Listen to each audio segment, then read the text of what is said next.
Jadi apa yang kita buat dalam hidup ni, contoh kita main masjid, kita dengar mengaji, kita dengar tazkirah, kita dengar ni. Pernah tak kita tanya, aku mengaji, aku dengar ceramah, aku baca kitab, tutup kitab ni, aku boleh apa? Pernah tak kita tanya? Kalau kita kerja, semua orang boleh jawab, kita boleh duit. Tapi aku mengaji ni aku boleh apa? Kalau aku kerja sampai hujung bulan, kita kata kita boleh duit. Dan duit tu nampak. Nampak kita pergi ke ATM, kita rembuh kad kita, nampak berapa jumlah duit tu. Jadi aku mengaji ni, aku boleh apa? Aku nampak apa? Apa yang aku dah nampak? Apa yang aku dah boleh? Yang ni kena tanya. Kalau tak nampak, kalau tak boleh apa, maka sia-sia, kata ulama. Ibn Qayyim Al-Jawzi kata, dia sia-sia, dia jadi tak ada apa. Tuan-tuan kerja sebulan, tempat kerja janji kalau hang kerja boleh gaji 3,000. Sampai masa nak boleh gaji, buh kad dalam ATM, tengok tak ada. Tengok tak ada apa, kosong.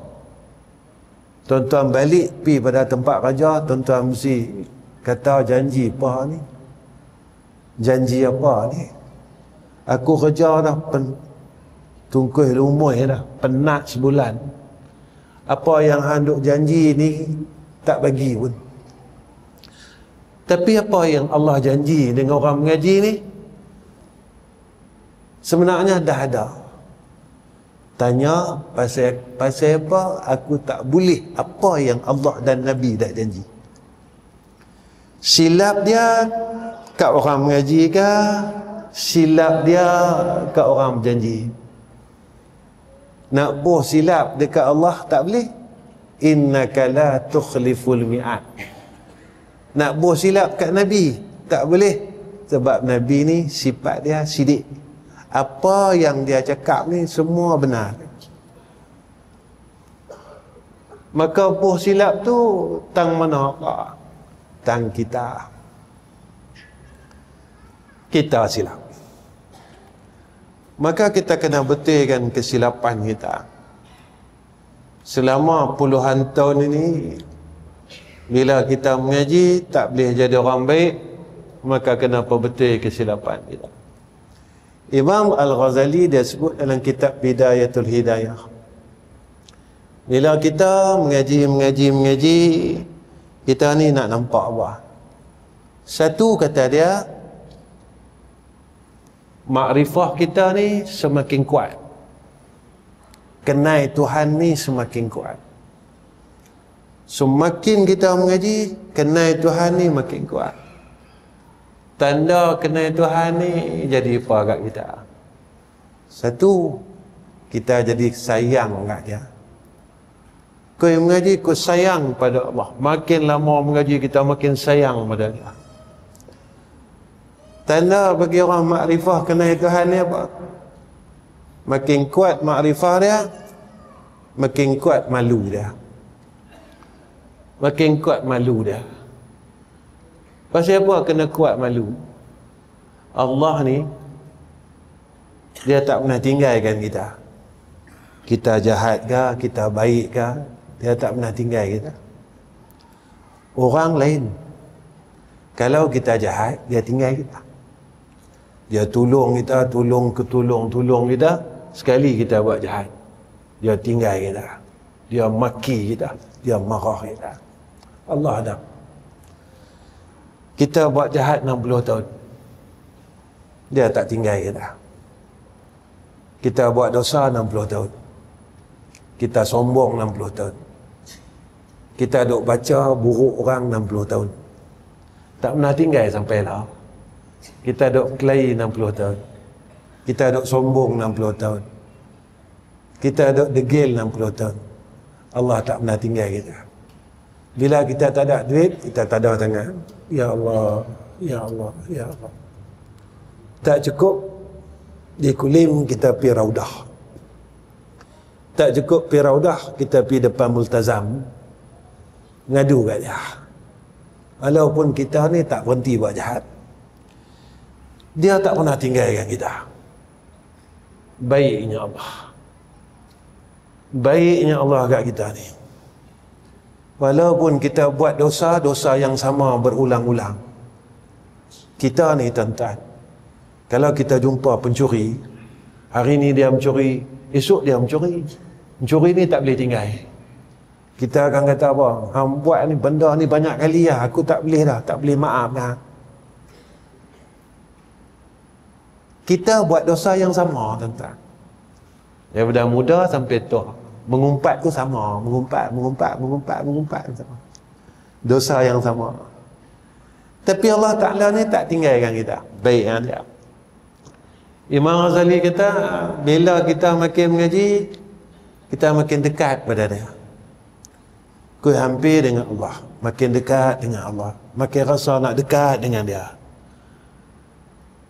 Dekat ni tuan-tuan, dia dipanggil zauki, rasa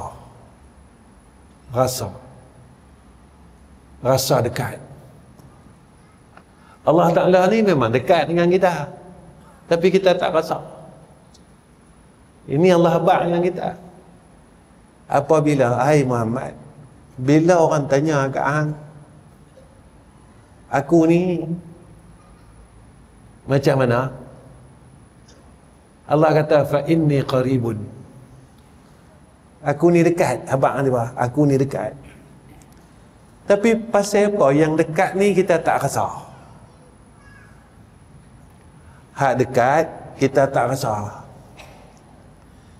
Jadi hak jauh tu kita akan rasa jauh. Baik, kita ada 5 orang anak. Hak yang 4 orang ni kita rasa teringat dia, kita rasa rindu kat dia. Pasal apa? Pasal kita dekat dengan anak 4 orang. Tapi hak seorang ni kita langsung tak terlintas kat kepala kita. Tak terlintas langsung. Dia susah ke? Dia sakit ke? Pasal apa? Pasal dia jauh dengan kita. Jauh tu duduk mana? Jauh tu duduk di hati. Padahal anak kita yang kita tak ingat ni pun anak kita. Hak yang 4 orang tu pun anak kita. Hak yang seorang yang kita tak ingat ni pun anak kita. Sebab apa? Sebab kita tak rasa pun dia tu dekat dengan kita. Lalu kita akan tak ingat dia. Pasal apa yang kita ni tadi berasa jauh dengan Allah? Sebab kita ni pun tak ada rasa sayang dengan dia, tak ada rasa nak ingat pun dia. Bila kita teringat kat dia, bila kita susah. Anak hak kita sayang ni biasanya bila kita susah, dia pun akan berkelahi nak jaga kita. Tapi anak hak kita benci ni lah selalunya yang duduk kat kita saat kita susah, saat kita sakit, saat kita tak boleh buat apa-apa, anak hak kita buang ni lah. Ni biasa berlaku macam tu lah tuan-tuan. Anak hak kita sanjung-sanjung, kita tatang-tatang, anak ni semua bila kita sakit, semua lari tak mau jaga kita. Anak hak yang kita maki, kita benci, anak tu lah yang mai bawa beg besar, balik, duduk dengan kita, jaga kita. Saat kita tak boleh nak pakai baju sendiri, saat kita tak boleh nak makan sendiri, anak hak kita maki ni lah kita akan renung dia. Pak menyesal dulu, pak benci rupa anak yang pak sayang, pak puja, semua tak boleh pakai. Laisa kamislihi syai'un. Nak bagi faham, Tuhan yang kita duk tinggal-tinggal ni, Allah yang duk kita jauh-jauhkan diri ni, masa kita tak boleh buat apa, baru kita pergi kat dia. yang kita tak suka dengan Tuhan ni. Kita tak suka nak dekat dengan dia. Kita tak suka nak ibadat. Kita tak suka nak ikut perintah dia. Apa yang dia cakap, kita lawan. Tuhan kata jangan, kita buat. Tuhan kata buat, kita tak mau. Dan apa yang Tuhan perintah kat kita, kita berkira-kira. Allah semayang sunat je pun. Tuhan perintah baca Quran, kita berkira dengan Tuhan. Kita ambil kira dengan Allah. Kita bagi alasan macam-macam. Sebab dalam dunia ni kita boleh bercakap, tunggu sampai satu masa mulut kita tak boleh cakap. Bila mulut kita tak boleh cakap? Sampai sana. Al-yawma nakhtimu ala afwahihim wa tukallimuna aydihim wa tashhadu arjuluhum bima kanu yaksibun. Apa yang kita takutkan perangai ni? Perangai yang kita dok buat lah. Apa yang paling kita takut? Kita takut dalam hati kita ada satu sifat yang kita tak perasan, benda tu duk tapak dalam hati kita. Sifat apa tuan-tuan? Sifat munafik. Nifaq ni ada nifaq i'tiqadi, ada nifaq amali. Kita takut perangai kita ni dah perangai sama macam orang munafik. Yang ni kita takut. Lepas tu ada doa yang kita ni minta lindung daripada fasik, daripada kufar, daripada nifaq dan daripada isyan. Kita takut perangai yang kita dok buat ni, perangai kita yang tak suka dengan Allah Ta'ala ni, tak suka dengan ibadat apa semua, takut dah ada titik nifaq dalam qalbun kita yang kita tak perasan. Takut kita tak perasan. Sebab iman ni yang boleh hukum dia Allah Ta'ala. Abdullah bin Ubay semayang sama dengan Nabi, duduk belakang Nabi, selawat, pergi masjid sama. Sampai dia minta kalau dia mati, tolong kapan dengan jubah Nabi. Minta dia, Nabi bagi. Tapi pada sisi Allah Ta'ala, dia ni munafik. Abdullah bin Ubay. Nampak tuan-tuan? Dalam hadis Nabi sebut ini, sesungguhnya Allah tak melihat rupa kamu ni. Serban jubah ni dia tak tengok. Rupa ni dia tak tengok. Abdullah bin Ubay kalau tengok memang elok lah. Elok semayang, duduk masjid, duduk belakang Nabi. Rupa nifaq i'tiqadi. Hati dia ni dia benci dengan Nabi. Cukup benci dengan Nabi. Abdullah bin Ubay. Yang ni takut. Apa Nabi bawa ni dia tak suka. Cukup benci. Saya tanya diri saya, tuan-tuan tanya diri tuan-tuan. Apa benda yang Nabi suruh yang kita benci dengan apa Nabi suruh?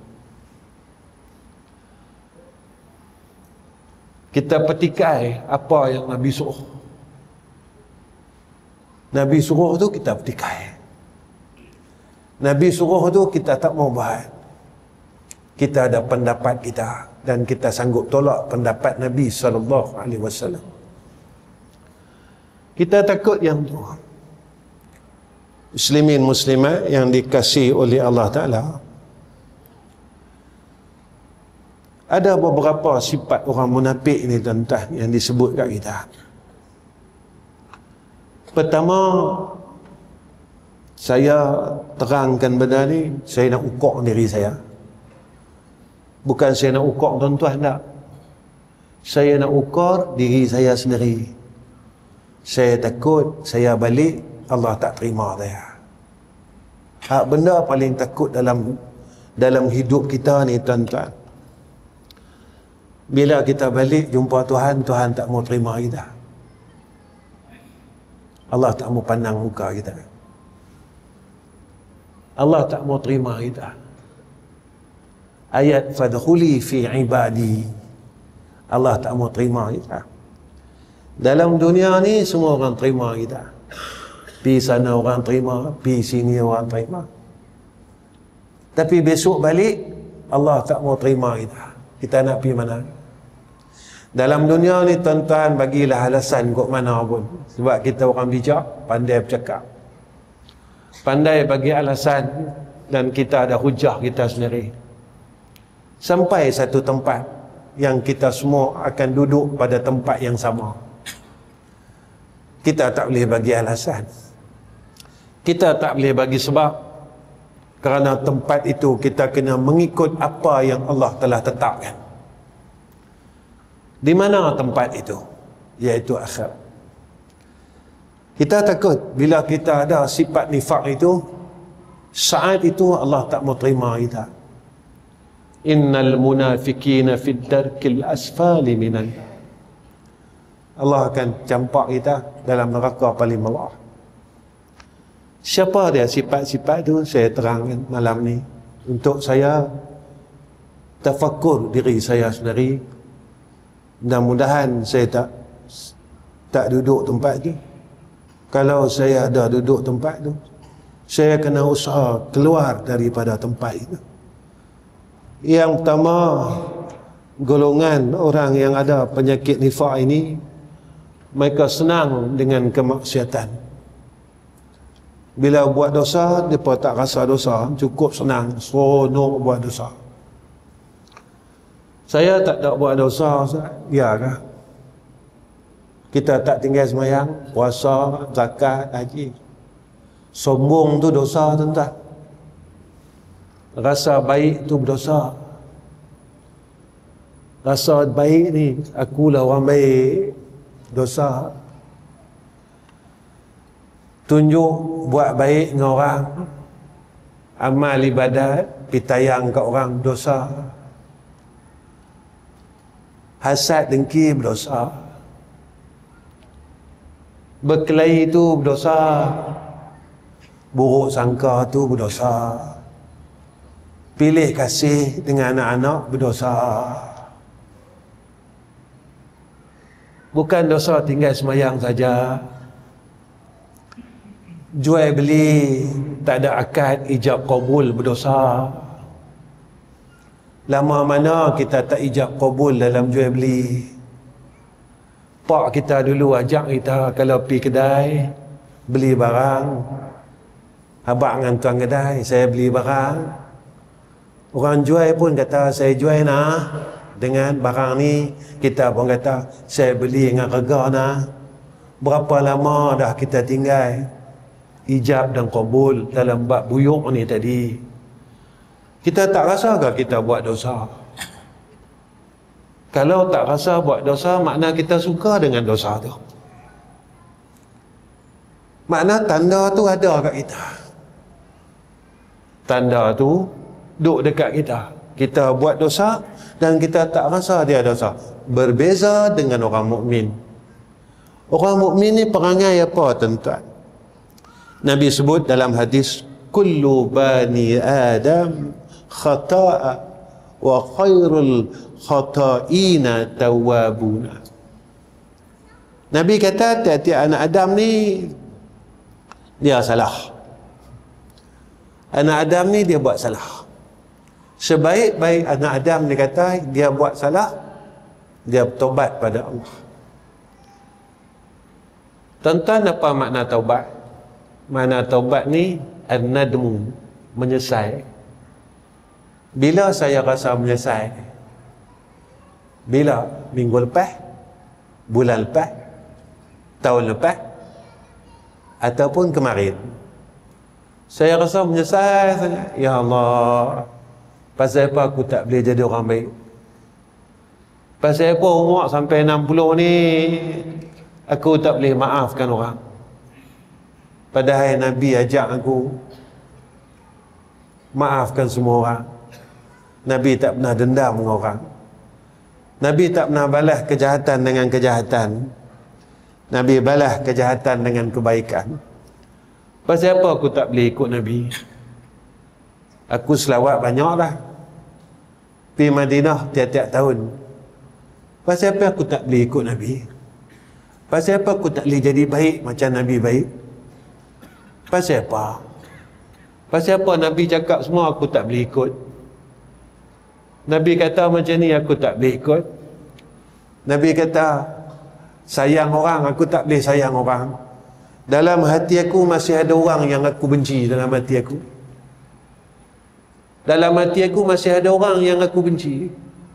Pasal apa aku tak boleh ikut apa Nabi suruh?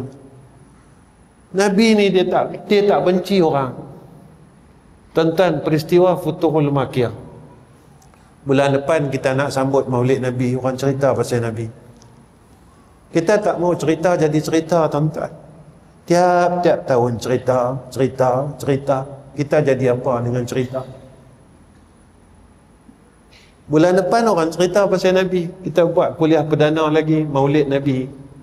Kita dengar pasal Nabi ni, kita jadi apa? Tu guru saya, tuan-tuan. Guru saya. Tiap-tiap bulan Maulid saya, dia akan pergi Madinah. Guru saya. Nama guru saya, satu Baba Sen, orang panggil Baba Sen Bukit Jihad. Dua Baba Lah Sendawa Bukit Jihad Mekah.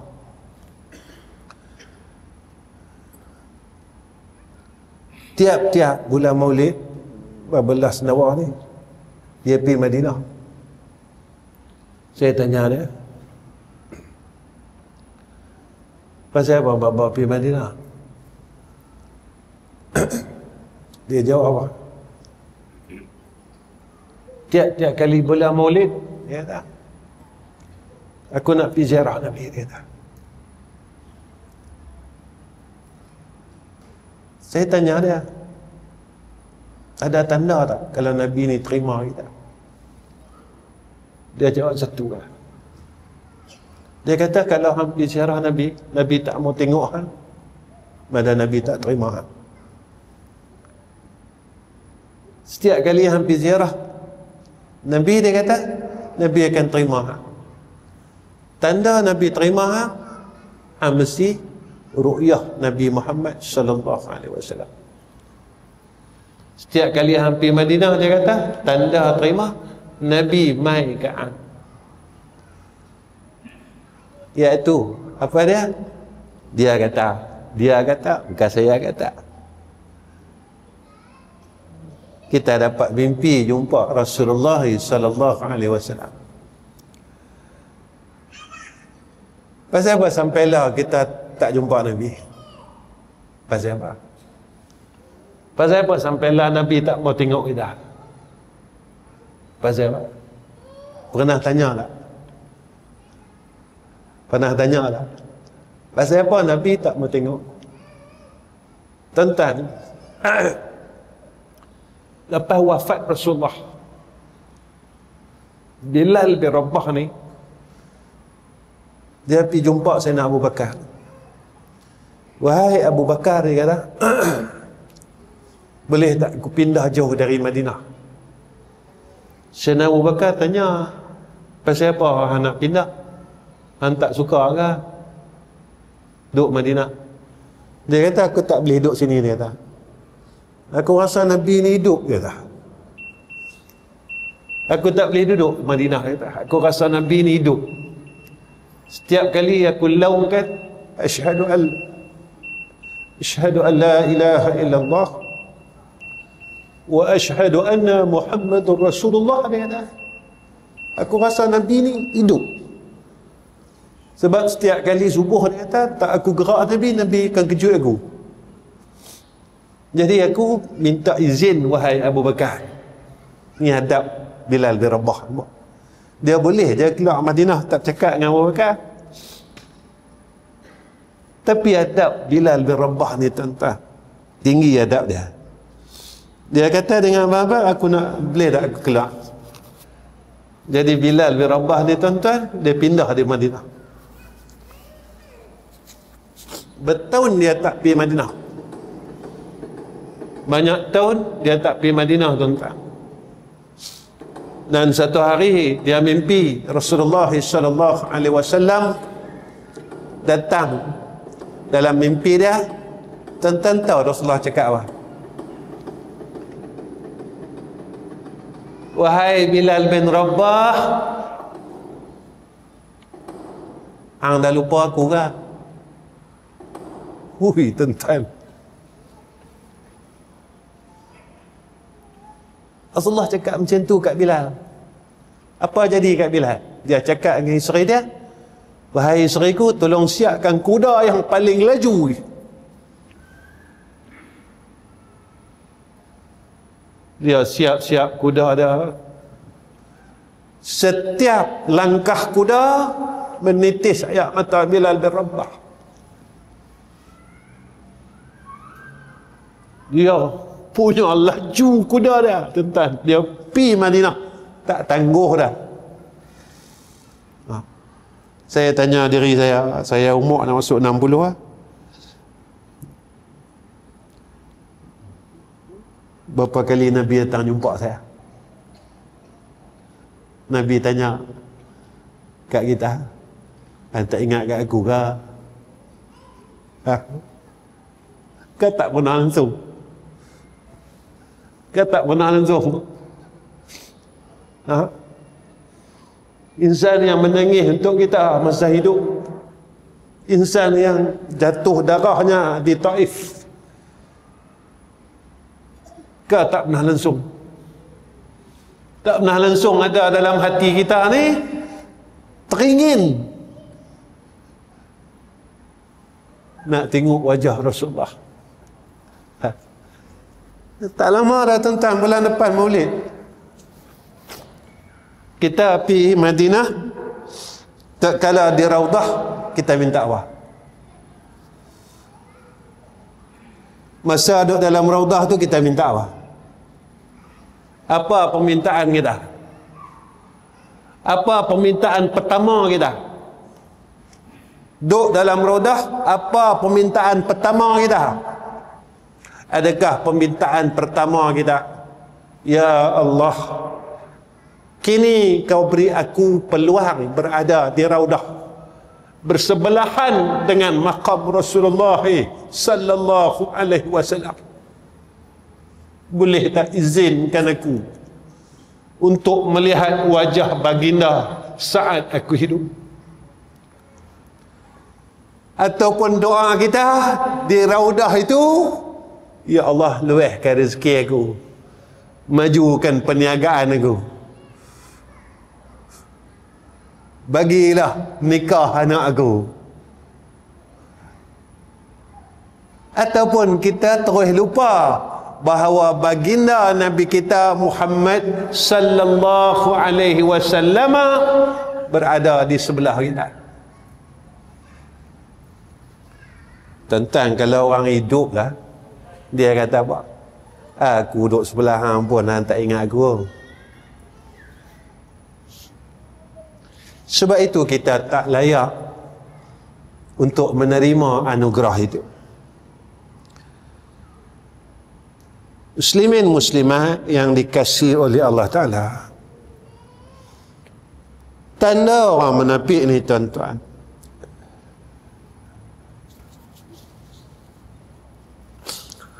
dia cukup senang dalam melaksanakan dosa. Sebab apa? Orang mukmin ni Nabi sebut dekat kita. Nabi kata, jika perbuatan baikmu membuatmu gembira dan perbuatan burukmu membuatkan dirimu sedih, Nabi kata kamu ni orang mukmin. Kalau kita dapat baik, kita suka. Kalau kita buat benda buruk, kita bersedih, tanda orang mukmin. 2-3 hari ni saya ulang benda ni. Kita mengaji tauhid, Allah wajib ada. Tapi bila kita ada rasa Allah ada,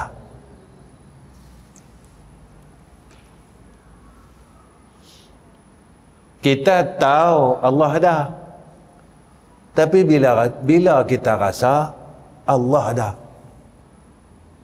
baik tuan-tuan, kalau saya salah tolong betul tuan-tuan, saya bodoh. Kita mengaji sifat 20, Allah wajib ada, lawannya tak ada, dalilnya adalah. Itu kita mengaji kita. Saya bagi contoh, laisa kamitslihi syai'un. Bila kita mengaji dalil ada Allah, adanya alam. Tengok bekas, nampak Tuhan dia. Kita buat salah. Nak balik pada hadis Nabi kata, buat baik suka, buat salah sedih. Rasa takut, rasa sedih. Kita buat salah, balik-balik depan pintu, kita tengok kasut pak kita. Kita rasa apa? Dalam hati kita rasa dah, sebelum masuk rumah lagi kita kata kena tibai ni, masuk ni kena ni, pak aku mesti tahu ya. Kita tahu dah penangan pak kita, tali pinggang siap, semua siap dah. Belum masuk lagi, baru nampak kasut, kita dah rasa ketakutan itu bila kita buat salah. Tuan-tuan, bila kita buat salah, ada tak rasa takut dengan Tuhan macam tu? Padahal Allah habaq dengan kita, orang buat dosa ni balas dia ni, orang buat dosa ni balas dia ni, orang buat dosa ni balas dia ni. Nabi habaq dengan kita. Mana rasa takut tu?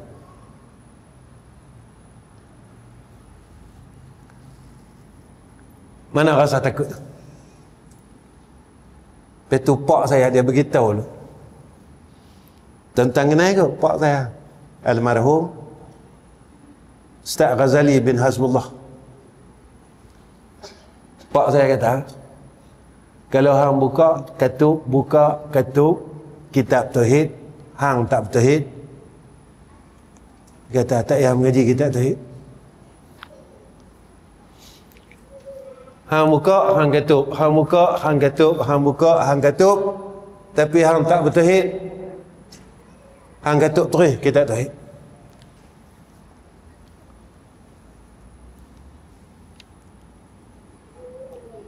Kerana ilmu yang hang belajar tu dia kata sia-sia. Orang mengaji tauhid ni dia jadi bertauhid pada Allah. Lagi kita bahas masalah tauhid, iman kita kuat-kuat.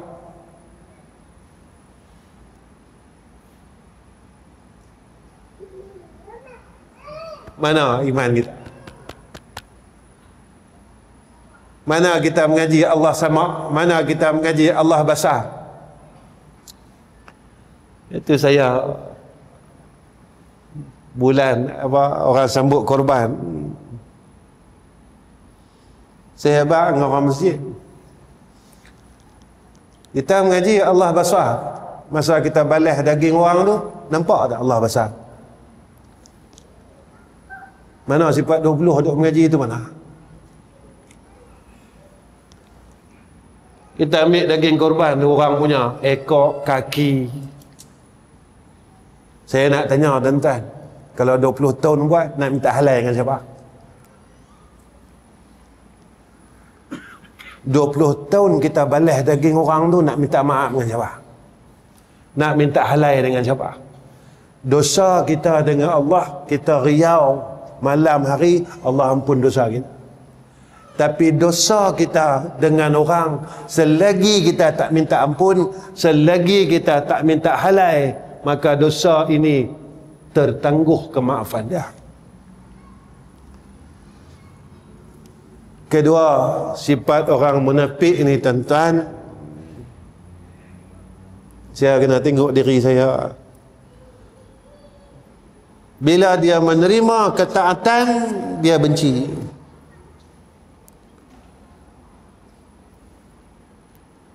Bila buat baik, dia tak suka. Dia buat baik saja, dia rasa terseksa, dia rasa terbeban dalam hati dia. Bila dia tertinggal saja kebaikan, dia rasa gembira. Ni Allah sebut tentang dalam surah At-Taubah, perangai orang munafik. Tentang tengok dalam surah At-Taubah ayat 8, tak silap ya. Cerita perangai orang munafik bila dia terluput kebaikan, dia rasa seronok.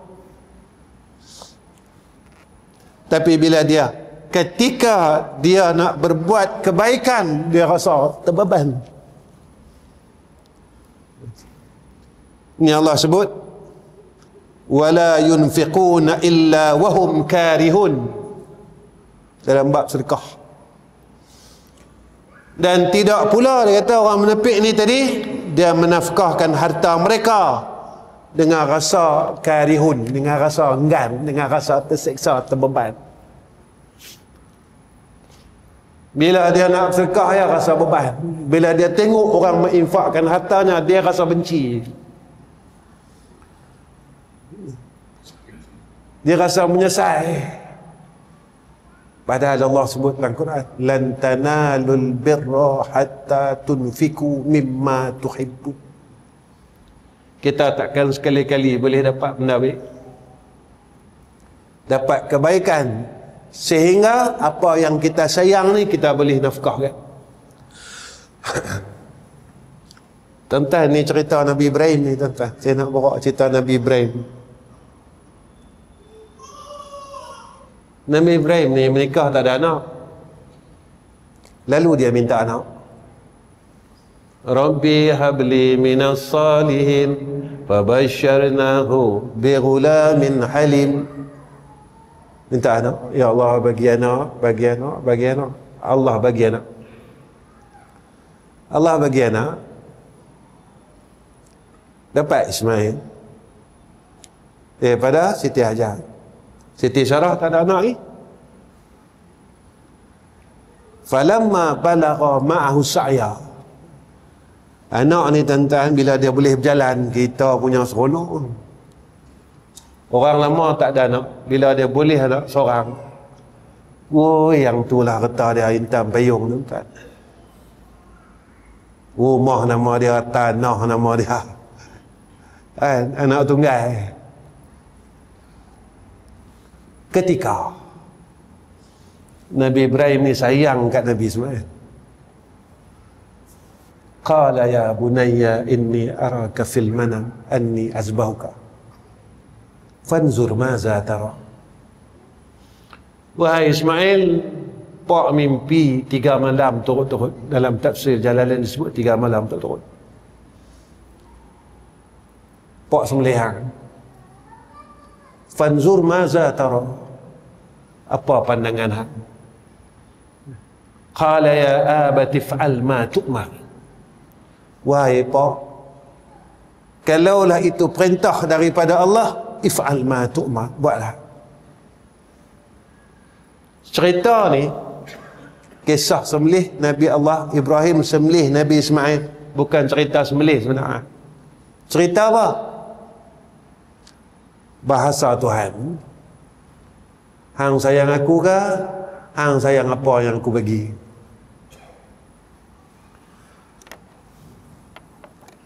Hang sayang aku ke? Hang sayang apa yang aku bagi? Aku nak hang tunjuk ke? Pergi tunjuk, mai tunjuk. Atau setelah apa yang hang ada, hang berpaling wajah daripada aku.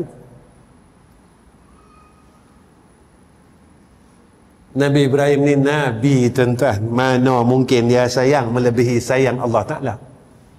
Dia buat benda tu. Kerja sembelih ni dia buat.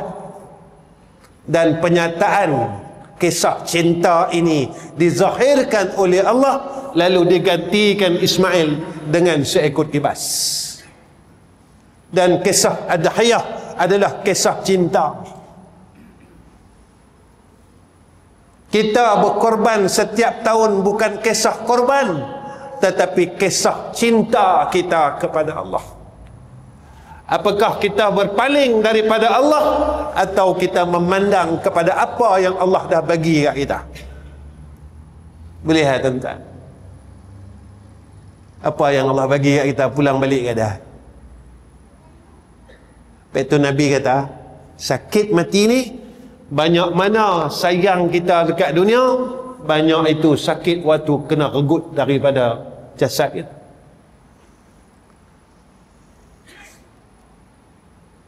Banyak mana kita sayang, waktu dia malaikat regut nyawa kita ni, tak banyak mana sayang kita. Banyak itulah sakitnya Nabi kata. Sebab apa? Sebab kita mula berpaling daripada Allah. Allah ajak kita tiap-tiap semayang. 9 lah tuan-tuan.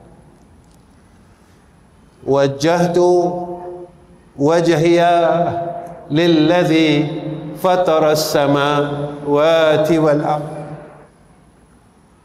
Aku hadapkan wajahku kepada Allah Ta'ala. Aku tak mau berpaling pada Allah. Tapi sayangnya sampailah kita tetap berpaling daripada Allah. Dalam semayang kita ingat duit kita, kita ingat orang yang kita berkelahi, kita ingat macam-macam. Allah tengok tak? Allah tengok.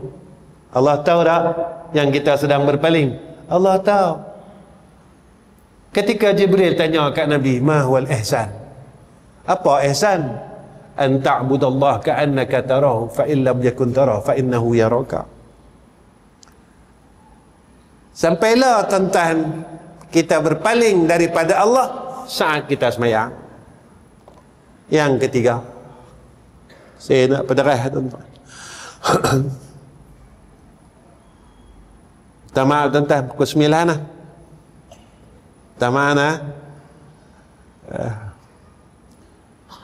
Tanda orang munafik dia malah melaksanakan sembahyang. Nabi kata apa? Waju ilati qurratu aini fi salah. Allah Ta'ala jadikan penyejuk mata aku dalam sembahyang.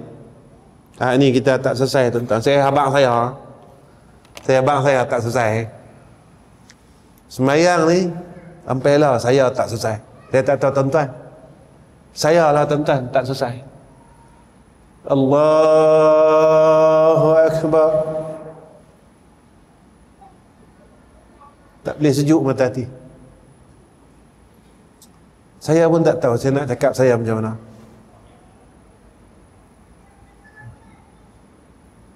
Tuan-tuan, saya bak diri saya, umur masuk 60, tapi semayang tak ada rasa apa. Tu kadang saya menangis. Tak apa tahun lagi kalau ikut umur Nabi mati lah. Tu kadang-kadang saya duduk rumah pun saya menangis tuan-tuan. Nabi kata Allah jadikan semayang ni sejuk mata hati. Mata hati Nabi ni sejuk. Lepas tu kita dengar cerita Nabi semayang bengkak kaki, Siti Aisyah tegur. Nabi jawab apa? Afala akunu abdan syakura. Wahai Aisyah, apakah engkau tak mau aku jadi hamba yang bersyukur kepada Allah? Pernah tak saya fikir tentang semayang saya? Saya duduk, saya fikir tentang semayang saya. Bila aku nak dapat semayang macam Nabi semayang? Nabi kata, sallu kama ra'aitumuni usalli. Bila aku nak dapat rasa macam mana orang saleh semayang? Kadang-kadang betul ya tuan-tuan? Kita semayang tak ada rasa apa? Allah sebut, jangan kata rasa, natijah semayang pun kita tak dapat. Apa natijah semayang? Allah sebut dalam Quran, innas salata tanha anil fahsya'i wal munkar. Sesungguhnya semayang itu dia cegah fahsyak, cegah munkar. Saya tanya diri saya, semayang 60 tahun ni apa fahsyak yang tak ada dalam diri saya? Saya tanya diri saya, semayang 60 tahun ni apa munkar yang saya dah tinggal? Kalau tak ada, saya kena menangis. Rupa semayang aku ni tak ada apa-apa. Aku semayang puluh tahun ni tak ada apa-apa. Tuan-tuan, kalau tak ada apa-apa, jawapan dia apa? Ya Allah, kau terima tak semayang aku? Ya Allah, semayang aku selama 60 tahun ni kau terima ke tak? Ya Allah, semayang aku selama 60 tahun ni kau terima ke tak? Sebab aku semayang 60 tahun ni tak jadi apa-apa kat aku pun. Aku ke tambah jahat. Makin tua makin kuat berkelahi. Makin tua makin kuat kata orang. Makin tua makin tak boleh terima kebaikan. Makin tua orang tegur tak boleh mau terima. Makin tua makin tak bertambah amal soleh. Macam tu lah. Semayang sunat rawatib qabliyah ba'diyah tak boleh buat lagi. Semayang tahajud tak boleh bangun lagi, tak boleh bangkit lagi. Semayang witir tak ada lagi. Baca Quran tak boleh lagi. Apa pun tak lagi ni. Apa pun tak lagi ni. Apa pun tak lagi ni. Tapi nak mati dah. Nak buat apa? Mati buat apa? Fikir lah. Saya fikir tentang tak mau.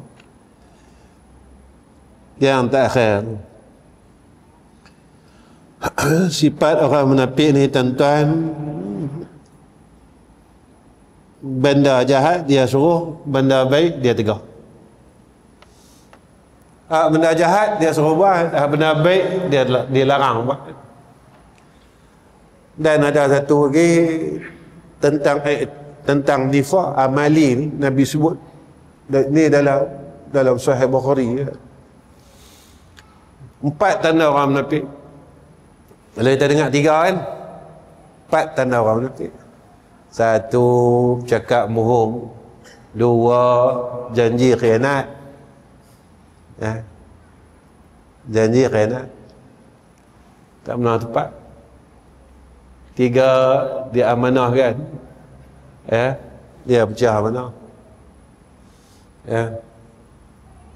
Keempat, yang ni paling takut sebab berlaku zaman kita, bila dia berkelahi melampaui batas. Yang ni berlaku zaman kita, tuan-tuan. Lah, kalau orang berkelahi melampaui batas, maka Nabi kata yang tu tanda orang munafik. Maka jaga-jaga. Muslimin muslimat yang saya kasih sekalian, setakat ni saya pertemuan saya dengan tuan-tuan. Tuan-tuan tolong doa saya balik selamat. Saya bawa kereta sendiri, tuan-tuan. Saya jenis bawa kereta sendiri, saya tak suka orang bawa. Pada muda sampailah. Orang tanya, Ustaz pasal apa? Ustaz tak suka orang bawa. Satu, kita suami isteri bila sembang dalam kereta, kalau ada orang lain susah. Tak bercakap pasal anak, tak bercakap pasal urusan rumah tangga kita, orang lain dengar. Kedua, saya ni jenis tak suka perintah orang. Sebab hidup saya tak ada protokol, tuan-tuan. Jadi saya nak berhenti, saya berhenti.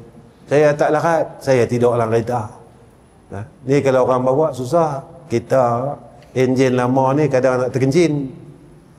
Takkan kita nak suruh orang, kita segan. Kita jenis orang kampung, tuan-tuan. Orang kampung ni tak ada protokol. Kita makan celah-celah tiang tu biasalah. Tak ada apa. Mati pun tak ada protokol, tuan-tuan. Hebat tara mana liang sama. Hebat tara mana kepuk kita sama. Hebat tara mana orang tinggalkan kita. Sedar diri. Jadi muslimin muslimat, tolong doa saya selamat sampai. Tetap. Saya tak tahu bila nak sampai lagi masjid tuan-tuan.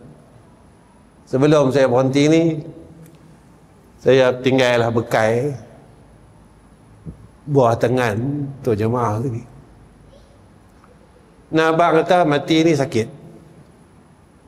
Sakit tuan-tuan.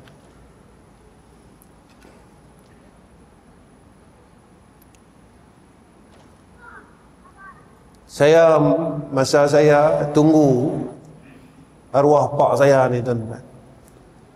Pak saya ni almarhum Musa Azili Hasbullah ni. Masa hidup dia suka doakan orang. Dia tak tinggal. Asal dia jumpa orang dia doakan orang. Betul Nabi kata. Apa amalan yang kita buat ni dalam hidup, sebelum mati kita akan buat benda sama. Sejam sebelum lagi dia nak meninggal, dia panggil saya. Dia kata, Azam, dia kata, angkat tangan. Dia duk pakai oksigen ni, tuan-tuan, dia buka. Dia angkat tangan. Dia kata, Ya Allah, tolong berkatkan anak aku, tolong mudahkan urusan dia, tolong mudahkan apa yang dia akan teruskan. Dia ulang 3 kali, berkatkanlah ya Allah, berkatkanlah ya Allah, berkatkanlah ya Allah. Itu dia abang dengan saya. Dia kata, Azam, pertemuan kita tamat dah hari ni. Saya tak perasan tuan-tuan, sebab saya anak yang suka menangis. Allah tutup rasa tu, rasa dia nak pergi tu. Tak lama selepas sejam tu saya tinggalkan dia. Orang abang saya kata dia dah tak ada. Dan dia pergi dalam keadaan cukup tenang. Tenang. Badan dia panas. Saya mula meninggal sampai saya mandikan, sampai saya kafankan, masih lagi panas. Dahi dia masih berpeluh, badan dia masih keluar peluh. Dan saya habaq dengan Allah. Saya bercakap dengan diri saya, Ya Allah, besok kalau aku mati ni macam mana? Hari ni aku menyaksikan satu kematian yang baik. Cuma aku tak tahu besok aku mati macam mana. Kita menyaksikan kematian yang baik, cuma kita tak tahu kita ni mati macam mana. Sebab apa yang kita buat masa hidup ni, kita pun tak boleh nak ukur mati kita. Cuma Nabi dah pesan kat kita. Antara dia apa dia? Tuan-tuan boleh tengok hadis ni dalam kitab Al-Azkar. Satu, jangan tinggal baca raditu billahi rabba wa bil islami dina wa bil muhammadin nabiyyan wa rasula. Raditu billahi rabba wa bil islami dina wa bi muhammadin nabiyyan wa rasula. Nabi kata, wajabat lahul jannah, wajib bagi dia syurga. Hari-hari kita kena mengaku dengan Tuhan, Ya Allah, aku redha Engkau tu Tuhan aku. Mudah-mudahan Allah sentiasa memberi kita hidayah dan taufik untuk ikut semua perintah dia. Wa bil islami dina, aku redha Islam itu agama aku. Wa bi Muhammadin nabiyyan wa rasula, dan Nabi Muhammad itu Nabi aku dan Rasul. Itu pertama. Mudah-mudahan kita minta mati elok. Kedua, Nabi sebut dalam hadis surah Al-Ikhlas, jangan tinggal baca surah Al-Ikhlas. Kalau boleh tiap lepas mayang 3 kali cukup dah. Tiap lepas mayang baca 3 kali.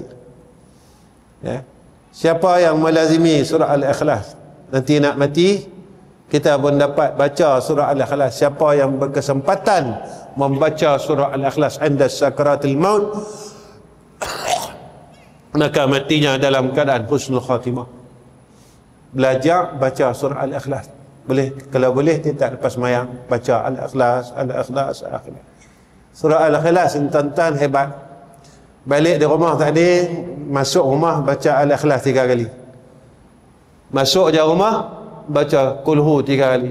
Surah Al-Ikhlas 3 kali. Apa kata Nabi? Siapa yang baca surah Al-Ikhlas 3 kali nak masuk rumah, maka isi rumah tersebut berkat. Dan keberkatan itu melimpah pada jiran-jiran kita. Mana nak selesai masalah jiran. Jiran kita tak baik. Sebenarnya bukan jiran kita tak baik, kita yang tak baik. Nak bagi selesai macam mana? Tiap-tiap kali masuk rumah, Nabi kata baca surah Al-Ikhlas. Maka isi rumah tersebut berkat dan melimpah sampai di luar rumah yang tak akhir. Kita tak mau mati mengejut. Tak tahu mati, tak tahu mati.